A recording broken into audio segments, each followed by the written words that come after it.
கனிந்த வாழ்வு.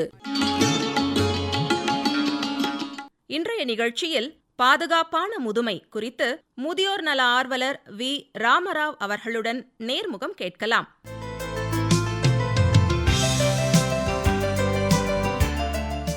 எந்த ஒரு சமூகத்திலையுமே ஜெனரேஷன் கேப் அப்படின்னு சொல்லுவாங்க, தலைமுறை இடைவெளி அப்படின்ட்டு சொல்லுவாங்க. ஒவ்வொரு காலகட்டத்திலையும் அது இருக்கிறது இயல்பாக தான் இருக்குது. இருந்தாலும் அந்த இடைவெளியை எப்படி குறைக்கலாங்க? இடைவெளியை குறைக்க முயல வேண்டும். அதில் முதியோர்களுடைய பங்கு கொஞ்சம் கம்மி, ஆனால் இளையோருடைய பங்கு அதிகமாக இருக்குன்றதை ஃபீல் பண்ணுறேன். அதுக்கு சில எங்களுடைய நாங்கள் சொல்லக்கூடிய ஒரு வழிமுறையே நாங்கள் முதுமையை கண்ணியத்துடன் ஏற்றுக்கொள்ளுகிற சில வழிமுறைகளை நாங்கள் இளைய தலைமுறைக்கு எல்லா இதுலேயுமே நாங்கள் சொல்கிறோம். அதை இப்போ நாங்கள் உங்கள்கிட்டையும் சொல்கிறேன். முதியோரை பாதுகாப்பதில் இளைய தலைமுறையின் அர்ப்பணிப்பு இருத்தல் வேண்டும். அலைபேசியில் தங்களுடைய பொழுதை கழிக்காமல் முதியோரின் மன அமைதிக்காக அவர்களுடன் சில நேரம் செலவழிக்கலாம் என்று எதிர்பார்ப்போம். நிதி திட்டமிடுதல், வருமானம் ஈட்டும் முறை, வழிமுறைகளுக்கான ஆலோசனைகளை அவர்களும் நம்மோடு சேர்ந்து கலந்து தெரிவிக்கலாம். நவீன காலத்துக்கு ஏற்ப டிஜிட்டல் விழிப்புணர்வு பெறுவதற்கு அவர்கள் உதவலாம். முதியோர் அன்றாடம் சத்தான உணவு உண்பதை உறுதி செய்ய அவர்கள் நமக்கு உதவி செய்யலாம். அரசு ஆவணங்களை பொறுத்தவரையும் அரசு வழங்கும் சலுகைகளை பெறுவதற்கு பல பேருக்கு அதை பற்றி ஒன்றும் தெரியறதில்ல. இந்த இளைய சமுதாயம் கண்டிப்பாக அவங்க வீட்டில் இருக்கக்கூடிய பெரியவங்களோ பக்கத்தில் இருக்கவங்களோ யாரோ அவங்க ஹெல்ப் பண்ணலாம். அன்றாடம் நடைபெறுகின்ற தகவல்களை பற்றி அவங்களுக்கு சில பேருக்கு படிக்க முடியாமல் இருக்கும், சில பேருக்கு காது கேட்க முடியாமல் இருக்கும், டிவியை கூட பார்க்க முடியாத சூழ்நிலை உள்ளவர் இருக்கான். இவங்களுக்கெல்லாம் இந்த இளைய தலைமுறை ஹெல்ப் பண்ணலாம். முதியோர் தங்களது பிரச்சனையிலேருந்து விடுபட அவர்களுடன் கொஞ்சம் நேரம் பேசணும். பல பேர் பேசுகிறதுக்கு நம்ம கூட யாருமே இல்லை, பேசவே மாட்டேன். இவங்களுக்குள்ளேயே பேசிகிட்டு இருக்காங்க, ஹஸ்பண்ட் ஒய்ஃப் பேசுகிறாங்க, குழந்தைங்களோட பேசுகிறாங்க. இவங்க பெரியவங்ககிட்ட பேச மாட்டாங்க. ஒரு தடவை ஒரு 5 நிமிஷம் பேசினா 1000 ரூபா கொடுத்த மாதிரி ஆகுது. அதை செய்யணும். அவருடைய தகுதியை பார்க்காமல் பொறுமையை அவருடன் தாராளமாக பேசணும், அவங்களோட உட்காந்து. அதுதான் நாங்கள் சொல்கிறோம். ஸ்டேட்டஸ் எல்லாம் அதில் பார்க்கக்கூடாதுன்னு சொல்கிறோம். திருமணத்துக்கு பின்பும் முதியோருடன் நட்பு பாராட்டு. இது என்னென்னா ஆஃப்டர் மேரேஜில் அவங்க பல முதியவர்களை யாரும் பேசுகிறதுக்கே இல்லை. அது தனி செக்ஷன், அவங்களோட நம்ம பேசவே வேண்டாம் அப்படின்ற மாதிரி ஒரு எண்ணம் இருக்குது. அதை இருக்கக்கூடாது. கலந்து ஆலோசிக்கணும், பேசணும்னு சொல்லியிருக்கிறோம். முதியோருடன் அதிக நேரம் செலவழித்து அவருடன் உரையாடி அவருடைய நல்ல உறவை கட்டமைப்பை இது பண்ணணும், இன்னும் கொஞ்சம் பெட்டர் பண்ணணும். பேசினாலே ஒரு சன் டாட்டர் அல்லது கிராண்ட் டாட்டர் கிராண்ட் சன் அல்லது பக்கத்தில் இருக்கக்கூடிய இளைஞர் சமுதாயம் நம்மகிட்ட பேசினாலே அவங்களுக்கு ஒரு தெம்பு வருது. வீட்டில் உள்ள வயதான பெற்றோருடன் வாக்குவாதம் செய்யாமல் அவர்களை புரிந்து கொண்டு நடக்க முயற்சிக்க செய்ய வேண்டும். இது ஒரு முக்கியமான பாயிண்ட்டு. நீ என்னப்பா உனக்கு அப்படி தான் இதே தான் சொல்லிகிட்டு இருப்பேன்னு சொல்லிட்டு தன் அட்வைஸையும் அதுவும் கேட்காமல் இருக்கக்கூடாது. ஓரளவு அவங்க மூத்தவர்கள், அவருடைய அனுபவங்கள் நிறைய, அதனால் அதை முடியும் அதை எடுத்துக்கொண்டு நாம் செயல்பட்டால் நல்லா இருக்கும்னு சொல்கிறோம். முதியோருடன் அனுதாபத்தின் கூடிய நட்போடு பழகணும். சிம்பத்தியும் இருக்கணும், ஃப்ரெண்ட்ஷிப்பும் இருக்கணும். அப்போ தான் அந்த இது நமக்கு ஈடு கொடுக்கும். இளைஞர் முதியோர் இருவருக்கும் இடையே ஒற்றுமையை கட்டி புதுமையான மாற்றங்களுக்கு அவங்க தான் ஹெல்ப் பண்ணணும். ஏன்னா புதுமையான மாற்றங்கள் எங்களுக்கு தெரியாது, பழைய விஷயந்தான் தெரியும். இந்த ரெண்டுக்கும் நடுவில் ஒரு பாலமாக இருந்து புதுமையாக வரக்கூடிய பல விஷயங்கள். இப்போ செல்லில் எனக்கு ஆப்ரேட் பண்ண தெரியலைன்னா, தட் இஸ் இப்போ ஆண்ட்ராய்டு வருது எனக்கு தெரியலைன்னா சொல்லிக் கொடுக்கணும். இப்போ அதுக்கெல்லாம் நாங்கள் அசோசியேஷன்ஸ்லேயே சொல்லிக் கொடுக்குறோம், இதில் கிளாஸஸ் சொல்லி. இருந்தாலும் வீட்டில் ஒரு பேரனோ பேத்தியோ சொல்லி கொடுத்தா இன்னும் அது நல்லாயிருக்கும். இதை தவிர இந்த ஜெனரேஷன் கேப்பில் வந்ததுனால பாடத்திட்டங்கள்லேயே கொண்டு வரணும். அது எப்படி கொண்டு வரணுன்றதுக்கு சில அந்த கல்வி ஆராய்ச்சியாளர்கள் இருக்காங்க, அவங்ககிட்ட இந்த விட்டு என்னென்ன மாதிரி கொண்டு வரலாம்னு சொல்லிட்டு ஒரு பாடத்திட்டத்திலையும் சொல்லணும். சில ஆலோசனை குழுக்களை அங்கங்கே இருக்கக்கூடிய மூத்த குடிமக்களுடைய அமைப்புகளை கன்சல்ட் பண்ணணும்னு தான் கேட்குறோம். முதியோர் தினங்கள் கொண்டாடணும். அக்டோபர் 1 சீனியர் சிட்டிசன் டே, சர்வதேச முதியோர் கொடுமை செயல் எதிர்ப்பு தினம்னு ஒன்று கொண்டாடுறோம். அது ஜூன் 15. இந்த மாதிரி மற்ற அந்த மாதிரி நாட்களில் இளைய சமுதாயமும் சேர்ந்து மூத்தவர்களுக்கு ஹெல்ப் பண்ணணும். முதியவர்கள் அப்படிங்கிறவங்க நிறைய இந்த அனுபவ அறிவு அப்படிங்கிறது இருக்கும். எது சரி, எது தப்பு, எது எந்த மாதிரி செய்யணும் அப்படிங்கிறதெல்லாம். அதனால் அவர்கள் இந்த சமூகத்துக்கு ஒரு பொக்கிஷம் அப்படிங்கிற மாதிரி கூட நம்ம சொல்லலாம். அதனால் அந்த இளையோர் அந்த அவர்களுடைய அனுபவ அறிவை எப்படிலாம் பயன்படுத்திக்கலாங்க? சொல்கிறது 100% உண்மை. என்னால் அந்த அனுபவம் ஏன்னா அவங்களுக்கு ஒரு விஷயம் நடந்து அதில் பாதிப்புகள் ஏற்படும் போது தான் அதனுடைய இது என்னன்னு தெரியுது. இதுலேயும் இந்த வருமுன் காப்போம் தான். முன்னாடியே நம்ம அட்வைசஸ் கேட்டுட்டு நடந்தால் அந்த ஃபேமிலி நல்லா முன்னுக்கு வரும். அதேமாதிரி படிப்பு இப்போ எப்படி படிக்கலாம் எப்படின்ற அந்த இதை பொறுத்து அவங்க வீட்டில் சொல்லுவாங்க. இப்போல்லாம் இண்டிவிஜுவல் இன்டெலிஜென்ஸ் நிறைய இருக்குது. ஐக்யூ நம்ம ஓல்டு பீரியடில் இருந்த மாதிரி இல்லை. அதனால் அவங்களும் they are very good in choosing. But இதில் என்னென்னா நம்மளுடைய எக்ஸ்பீரியன்ஸ் சொல்லும்போது அவங்களுக்கு அதை எடுத்துக்கிட்டு முன்னேறினா அது நல்லாயிருக்கும்.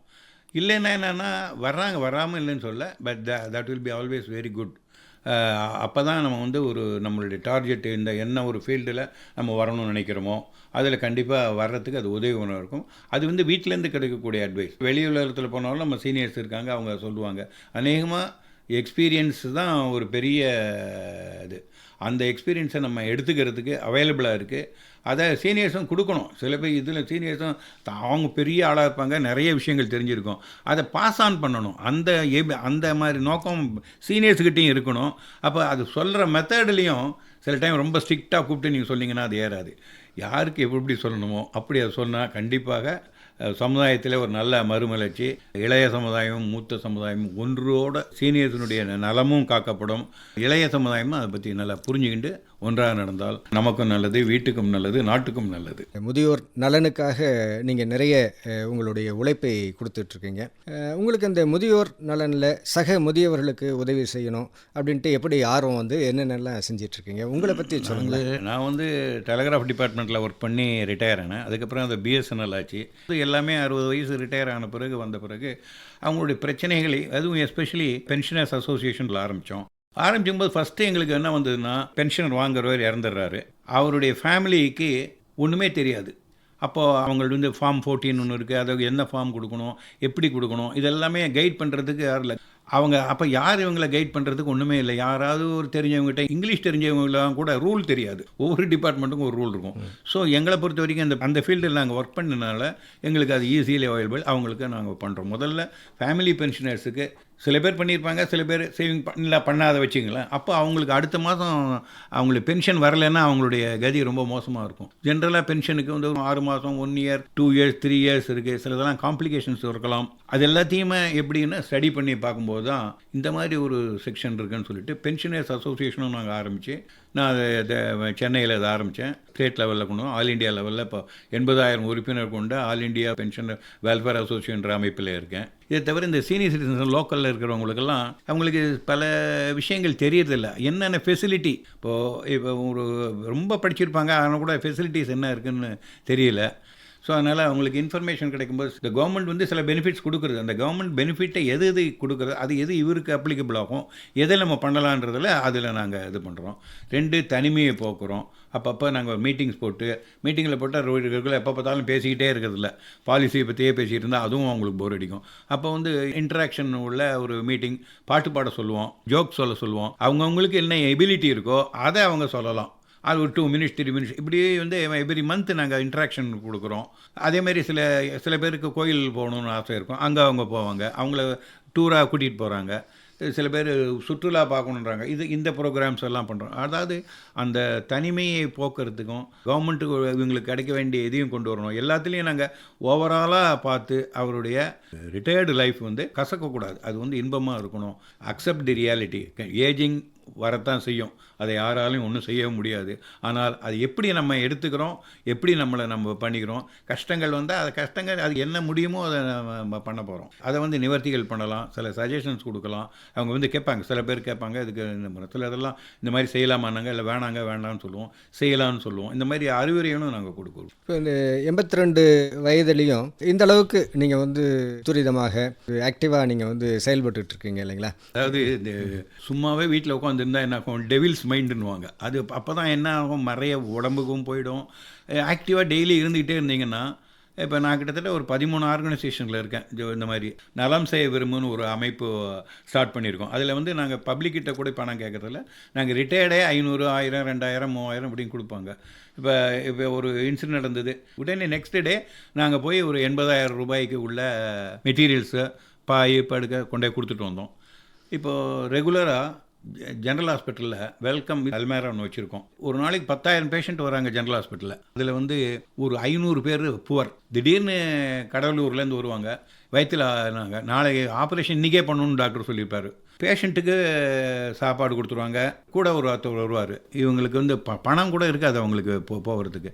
அவங்க 2வது ட்ரெஸ் இருக்காது. நாங்கள் என்ன பண்ணுறோம், லேடிஸுக்குன்னா நைட்டிஸ், ஜென்ஸுக்குன்னா பனியன், லுங்கி இந்த மாதிரி வாங்கி ஒரு அல்மேராவில் கொடுத்துருவோம்.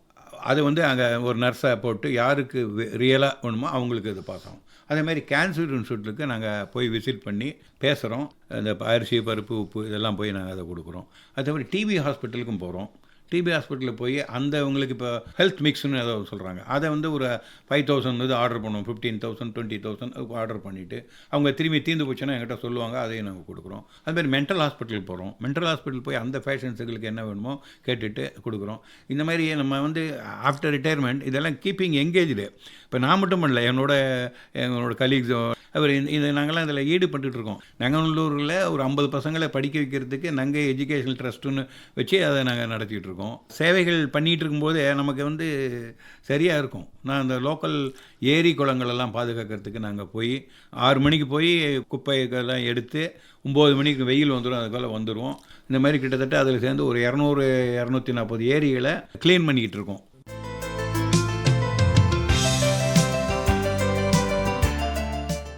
இதுவரை கனிந்த வாழ்வு நிகழ்ச்சியில் பாதுகாப்பான முதுமை குறித்து முதியோர் நல ஆர்வலர் வி.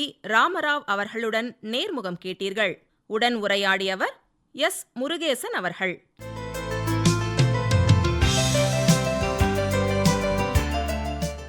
இந்நிகழ்ச்சியின் தொடர்ச்சியை அடுத்த வாரம் கேட்கலாம்.